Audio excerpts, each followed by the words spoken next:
देखो बच्चों, समांतर श्रेणी के एपी इस टाइप का क्वेश्चन बताए थे नहीं। एपी लिखा गया है 2 7 12 डॉट डॉट डॉट का 10वां पद ज्ञात कीजिए। 10वां का पद का मतलब देखिए, पहले इसमें क्या निकालना है आपको, प्रथम पद देखना है। प्रथम पद क्या है? प्रथम पद। प्रथम पद को क्या से सूचित करते हैं जी? ए से। प्रथम पद को हो गए सार्व अंतर क्या है जी? सार्व अंतर को हम करते हैं डी से। डी बराबर A2 माइनस A1। A2 कितना है? 7 और A1 कितना है? 2। कितना हो गया जी? 5। निकालना कौन सा पद हमको? 10वां ना। तो n का मान हमारे पास कितना दिया था? 10। फॉर्मूला लगा सकते हैं हम Tn बराबर A plus n minus 1 into D. ठीक है, ये फॉर्मूला दी। Tn, n का मान 10 रखिए। A का मान कितना है? 2। n का मान यहाँ रखो 10 माइनस 1 और d का मान लगा दो 5। ठीक है, ये सब कुछ नहीं करना है, इसको ध्यान दे। 2 प्लस इसको घटाइए, कितना हो जाएगा? 9 और गुना 5। 2 प्लस 9 5 45। 2 कितना हो गया? 47। और ये 47 क्या हो गया मेरा आंसर हुआ। ठीक है, चलिए अगला सवाल देखिए। कहता है 21 18 15 डॉट डॉट डॉट का कौन सा पद -81 प्राप्त होगा। इस टाइप का क्वेश्चन बताए थे, लेकिन फिर भी ये उदाहरण का क्वेश्चन है। -81 पद ज्ञात करने के लिए हमें क्या करना पड़ेगा? तो -81 पद निकाले, कहता है कौन सा पद, तो n निकालना होगा। चलिए तो हम पहले देखते हैं कि हमें प्रथम पद क्या होगा? प्रथम पद। तो प्रथम पद को हम तो a से सूचित करेंगे। a का मान हमारे पास दिया है कितना? 21। सार्व अंतर निकालिए। सार्व अंतर को हम d कहेंगे। d हमारे पास निकलेगा A2 माइनस A1। ध्यान दीजिए, तो A2 मेरा हो गया 18 माइनस 21। कितना होगा जी घटा करके? 21 में 18 बात कीजिए। 11 में 8 गए, 3 बच गए, -3 बच रहा है ना। तो डी का मान कितना हो गया? -3। अब देखिए कि n का मान पूछ रहा है। क्यों पूछ रहा है? कहता है कि कौन सा पद, तो nवां पद मतलब कौन सा पद 81 होगा। डॉट करते रहें, कब कौन सा ऐसा समय आएगा कि जो कि -81 हो जाए। तो हमें Tn बराबर फॉर्मूला आता है A plus n minus 1 into D. ध्यान दीजिए, ये फॉर्मूला है मेरा। Tn हमारे पास दिया गया है। हमारे पास Tn देखिए, यहाँ पर अंतिम पद हमारा पास दिया है कितना? -81। क्यों? कहता है कौन सा पद 81 होगा, तो n का मान पूछ रहा है। तो Tn दिया है, अंतिम पद मेरा दिया है। अंतिम पद कितना होगा? माइनस यहाँ पर 81 डालिए। a का मान कितना है इसमें? 21 प्लस n का मान क्या है? कुछ नहीं, n का n ही रहेगा। d का मान क्या है जी? -3। तो -81 में इसको इस पर करेंगे, बराबर किस पर जाएगा? चिन्ह क्या होगा? बदल जाएगा। n माइनस 1 इंटू डी के जगह पर -3। अब इसको जोड़ो, दोनों माइनस माइनस में क्या होगा? जुटेगा। तो 1 1 2 8 2 10 -102 बराबर n माइनस 1 गुना -3। माइनस माइनस काट दीजिए। आइए इसको काटिए, तो 3 तिहाई 9 बच गया, 1 4 तिहाई 12। तो 34 बराबर n माइनस 1। आई इसको इस पार कर दीजिए। n बराबर 34 से कितना हो गया? 35। और 35 बार में जो है -81 प्राप्त होगा। ठीक है, 35वां पद -81 होगा। क्वेश्चन देखिए आगे कहता है कि वह एपी निर्धारित कीजिए जिनका तीसरा पद कितना है? 5 है। यहाँ पर ध्यान दें, तीसरा पद 5 और 7वां पद कितना? 9 है। तीसरा पद 5 है और 7वां पद 9 है। तो अब कुछ नहीं करना है हमें। देखिए, तीसरा पद ज्ञात करने के लिए फॉर्मूला हम जानते हैं कि A प्लस 2D है ना। तीसरा पद ज्ञात करने के लिए हमें फॉर्मूला है A प्लस 2D। और तीसरा पद कितना दिया हमारे पास? 5 दिया है। ठीक है, इसको मान लीजिए समीकरण 1। दूसरा कहता है 7वां पद ज्ञात करने के लिए A प्लस 6D है ना। कितना है? 9 है। समीकरण क्या गया? 2। तो हम देख रहे हैं। अब उसके बाद कहता है एपी ज्ञात करना है, एपी निर्धारित करना है। तो इसमें एपी ज्ञात करने के लिए ए और डी का मान चाहिए। तो 2 घात में हम पढ़ किया इसको क्या कर दीजिए, चिन्ह को बदल दीजिए, इधरों काट दीजिए, यहाँ घट करके जाएगा -4d बराबर यहाँ जाएगा -4। ये काट दीजिए, एक इसको काट दीजिए, डी का मान कितना हो गया 1। अब देखिए पहला पद कितना हो गया, अब तो डी का मान निकला है। अब देखिए समीकरण 1 में डी का मान रखने पर, क्योंकि हमें ए का मान प्राप्त करना होगा ना, समीकरण 1 है a + 2d बराबर 5। तो ए का मान तो हमें पता नहीं है, डी का मान भले पता है, 1 बराबर 5। तो a बराबर a + 2 कम 2 बराबर 5।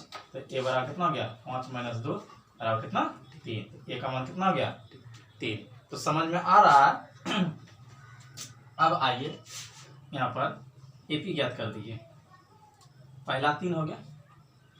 अच्छा दूसरा पद निकालेंगे। पहला देखिए ये वाला फार्मूला आप लगाइए, एपी प्राप्त करने के लिए फार्मूला एक ये वाला फार्मूला लगाइए चटाक से।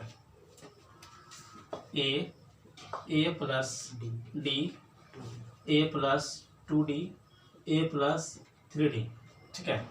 ये एक क्या है, एपी का क्या है फॉर्मूला, कहता है कि वह एपी निर्धारित कीजिए। तो चलिए ए का मान हमारे पास कितना निकला है 3, और दूसरा देखिए 3 + डी का मान 1 4 बनेगा।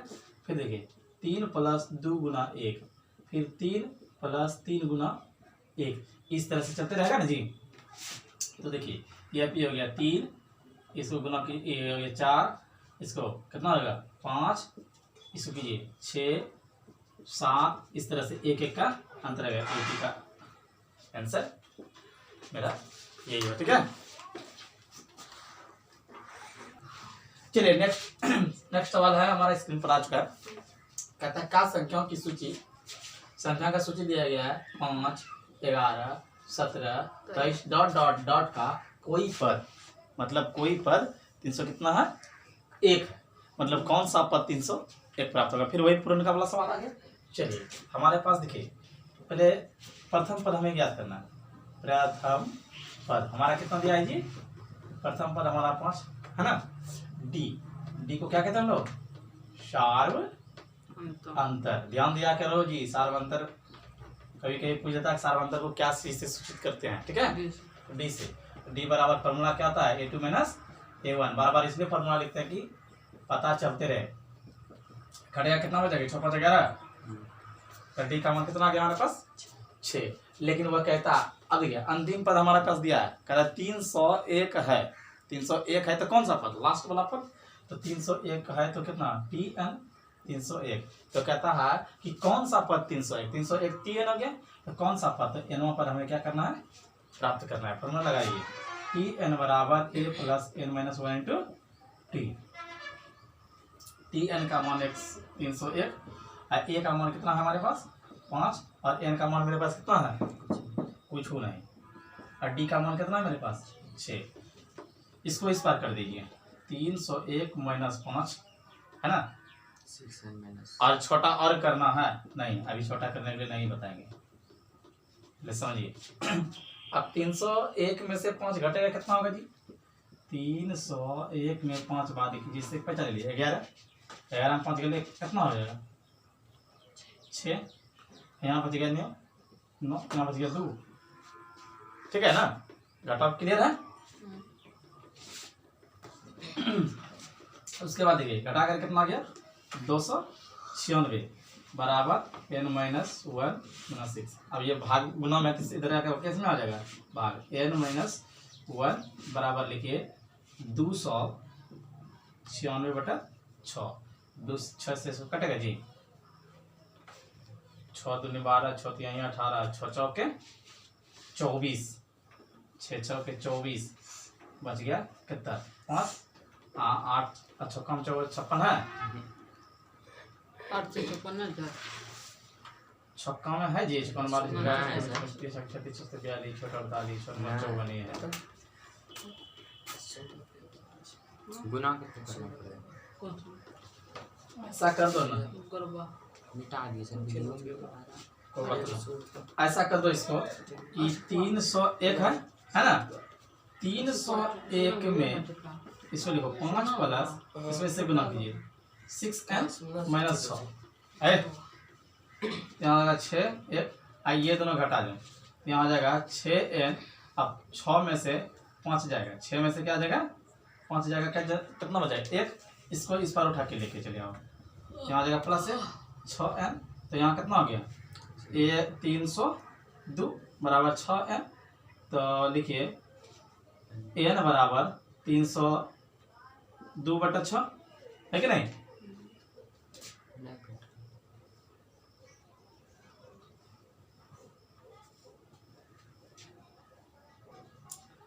इसको 2 से कटाइए, 2 3 6 और 2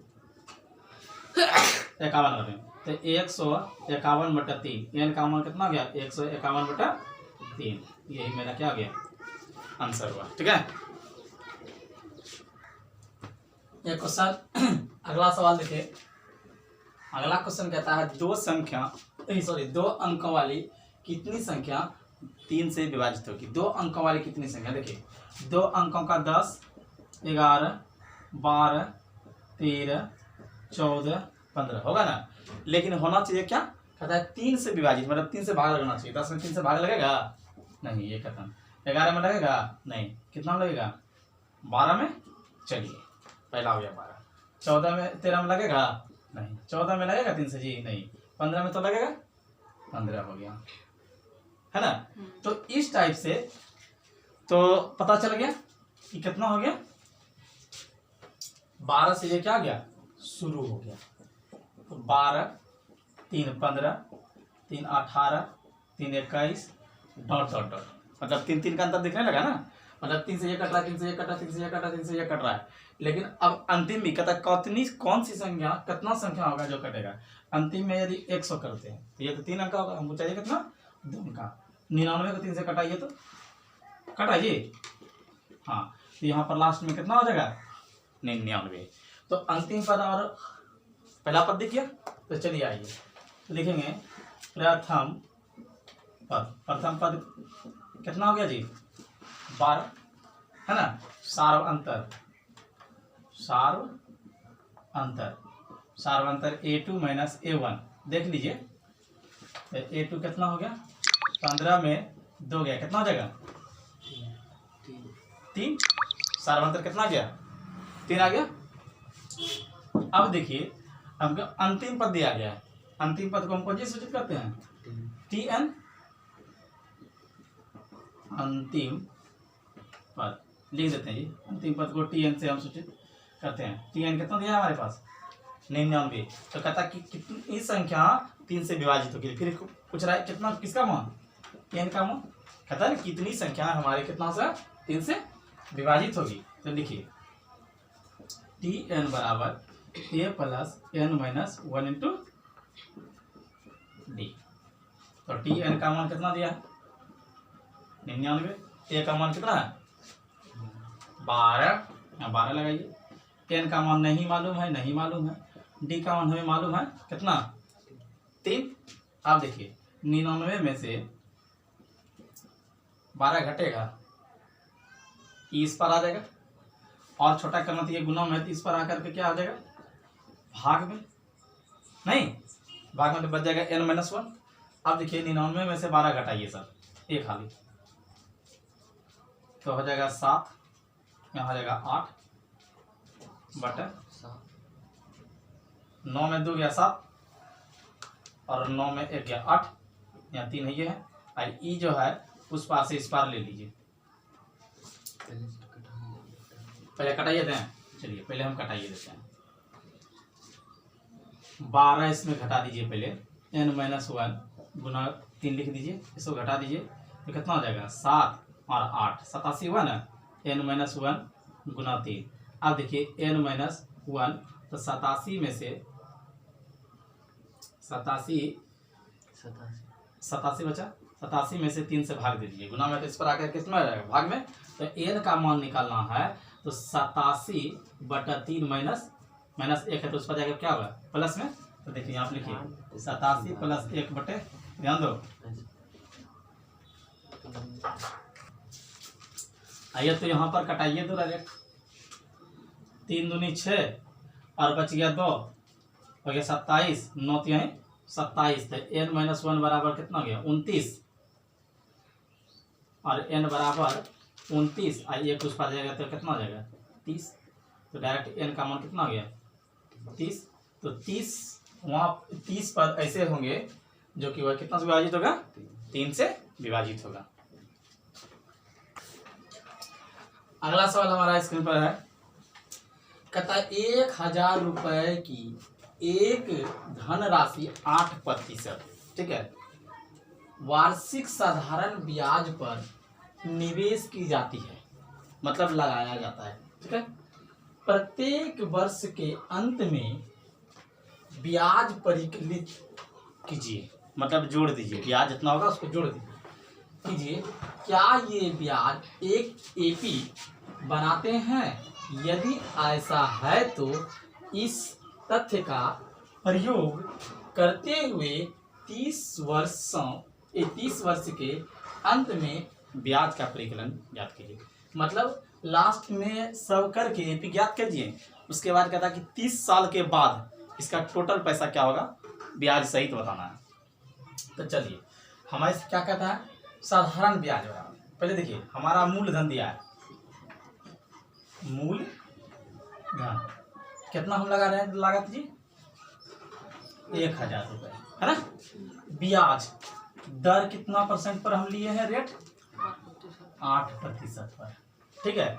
तो समय तो हमारा निर्धारित है नहीं, समय कितना साल दिया है 30 साल के लिए, तो 30 साल बाद हमको निकालना पड़ेगा। तो इसलिए देखिए साधारण ब्याज, चक्रवृद्धि ब्याज नहीं कहा है, साधारण ब्याज। साधारण ब्याज बराबर फॉर्मूला होता है P गुना R गुना T बटे 100। कैसे? P मतलब मूलधन, R मतलब रेट और T मतलब टाइम। टाइम तो कुछ न कुछ होगा ना। तो चलिए हम लिखते हैं प्रथम वर्ष के लिए, पहले पहला वर्ष के लिए साधारण ब्याज, पहला वर्ष के लिए साधारण ब्याज निकाल रहे हैं। तब T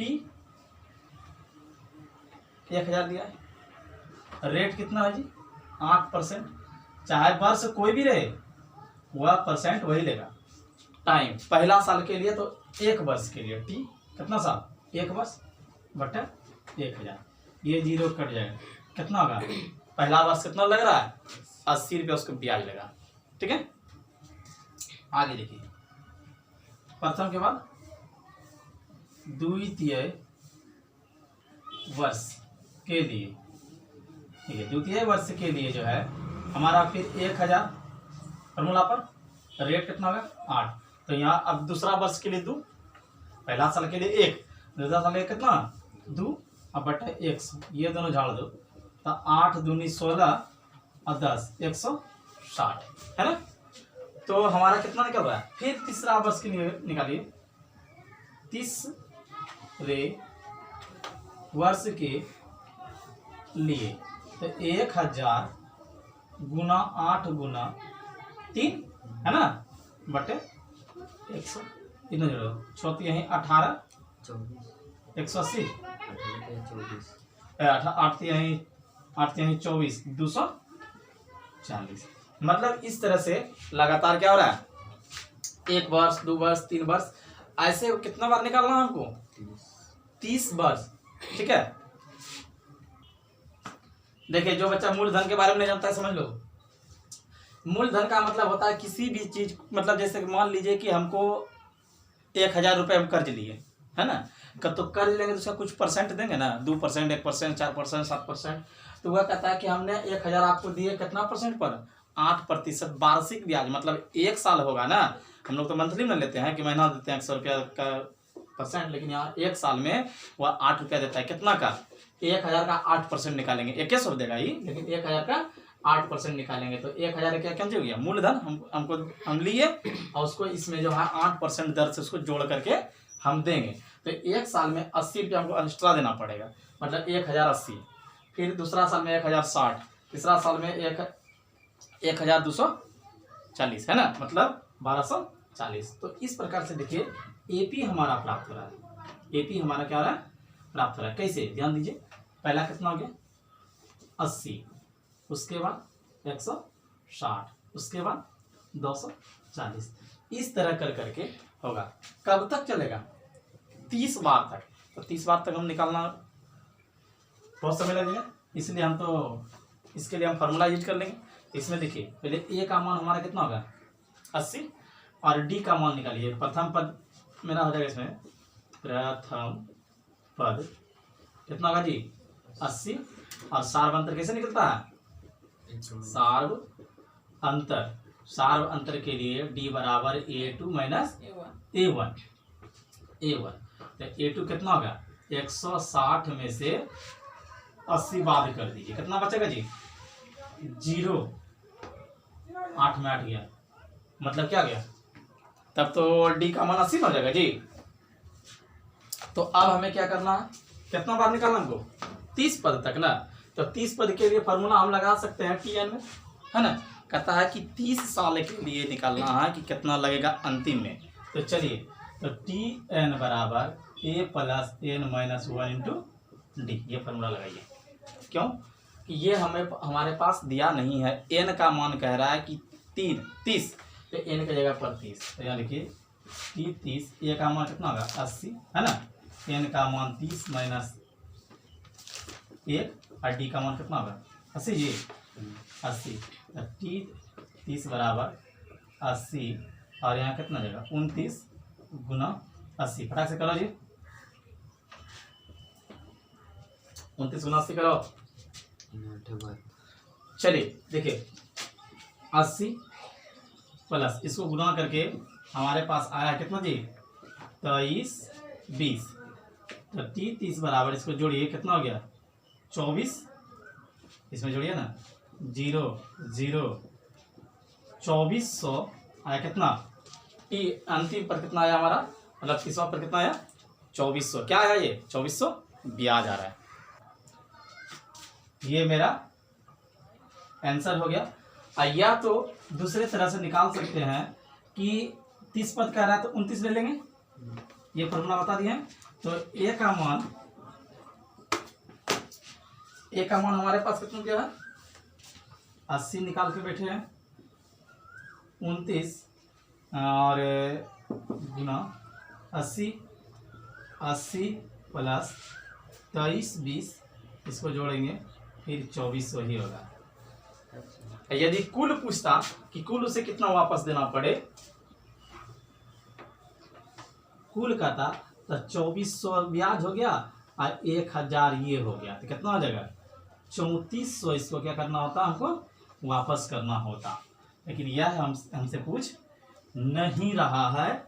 जहां पूछा वहीं ये मेरा यह आंसर हो गया। इस टाइप का क्वेश्चन हम कुछ एक छोड़े थे, ठीक है, उसको बना लेना है। बाय, कल मिलते हैं अगले नेक्स्ट वीडियो के साथ।